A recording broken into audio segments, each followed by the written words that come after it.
Okey, apa yang anda saksikan tadi adalah fakta berkenaan dengan program Academy in Industry yang diumumkan oleh Kementerian Ekonomi semalam dengan peruntukan 40 juta ringgit, pendekatan yang boleh dikatakan cukup penting untuk kita melihat dalam melahirkan modal insan berkemahiran tinggi, seterusnya menukar konsep place and train. Sebelum ini kita train and place, sekarang ini place and train. Kita letakkan mereka yang lepasan sekolah untuk menjalani program-program latihan dan bagaimana ianya akan memberi impak kepada negara dan juga produktiviti. Itu yang cukup penting sekali. Saya dan masih lagi bersama dengan Najib Arif untuk waktu ini untuk kita perincikan dan juga memahami berkenaan dengan pelaksanaan inisiatif ini bersama dengan kami menerusi Google Meet pada ketika ini Dr. Mazrina Muhammad Ibram Shah yang merupakan Timbalan Ketua Pengarah MPC. Assalamualaikum Doktor. Waalaikumsalam Haris dan Najib ya. Ya, Doktor, pertama sekali mungkin boleh bantu untuk penonton dan juga kami faham berkenaan dengan AII. Ini merupakan satu inisiatif baru oleh kerajaan. Sebelum ini kita selalu dengar train and place, banyak akademi-akademi,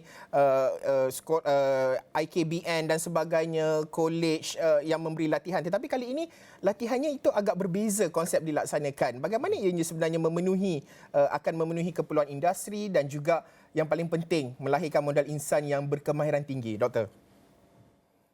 Ya betul, terima kasih ya. Terima kasih Haris dan Najib ya.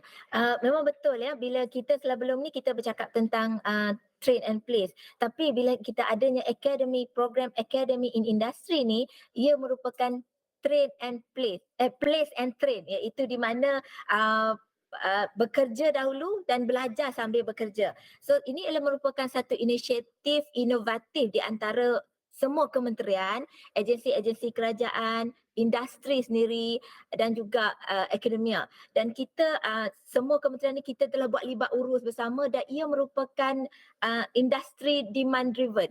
So industri yang mahukan permintaan sebegini di mana mereka ingin melatih sendiri pekerja mengikut acuan industri, mengikut bidang masing-masing dan mereka akan mendapat sijil juga daripada latihan tersebut yang sijil diiktiraf oleh kerajaan. So ia agak berbeza lah dengan sebelum ni kalau kita kata trade and place sebab mereka akan diberi peluang bekerja dan secara tidak langsung mereka terus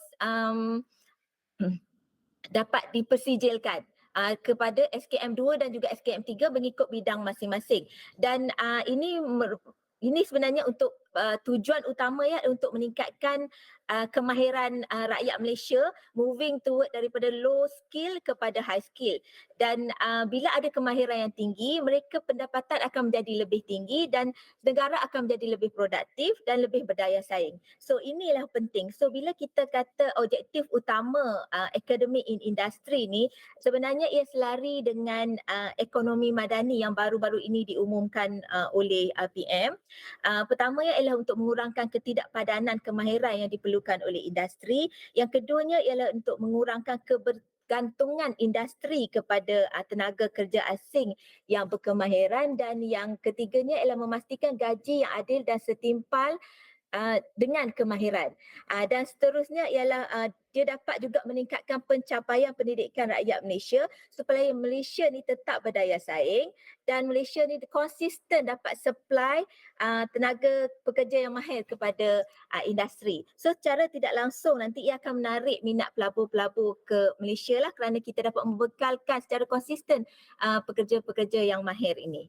Dr. Mazrina, bantu kami juga untuk faham kerana sebelum ini wujud isu internship. Perlu bayar ke tidak intern kita, berapa kena bayar dan sebagainya. Okey, dalam aspek AII ini yang ingin saya lihat adalah pertama tentang soal bayaran lah, orang tanya ada bayaran ke tidak. Kalau ada, adakah kesediaan industri itu wujud untuk membayar mereka? Itu yang kedua. Ketiga, bagaimana untuk kita memastikan bahawa ini tidak hanya menjadi satu ruang kepada pihak industri menggunakan sumber tenaga pada bayaran yang lebih murah berbanding dengan mengambil pekerja sebagai contohlah. Ini realiti yang berlaku. Kita tidak mahu ini berlaku, loopholes ini ada dan sebagainya. Bagaimana ini harus di fine tunekan lagi kalau kita boleh katakan supaya pelaksanaannya lebih lancar pada pandangan Dr. Mazrina sendiri. Okey, sebenarnya apa yang dicerita tentang internship ni ini adalah berbeza. business model yang kita lakukan ini dia berbeza. Sebenarnya dia bukan internship program, dia bukan training program.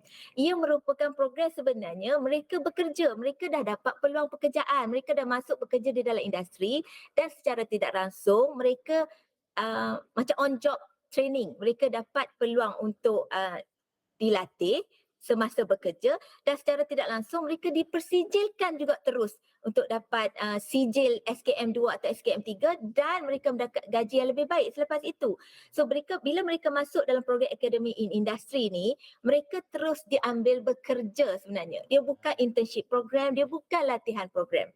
Dia merupakan program bekerja dan seterusnya sambil belajar dan diberi persijilan. Ia merupakan satu lagi laluan alternatif kepada TVET. Dia memberi satu lagi laluan alternatif untuk peningkatan kemahiran melalui industri, di dalam industri. Ya. So kalau nak kata internship tadi dia berbeza lah. Dia bukan internship program dan dia bukan training program biasa. Ya, Jadi Dr. merupakan Mazrina. satu business model baru. Ya.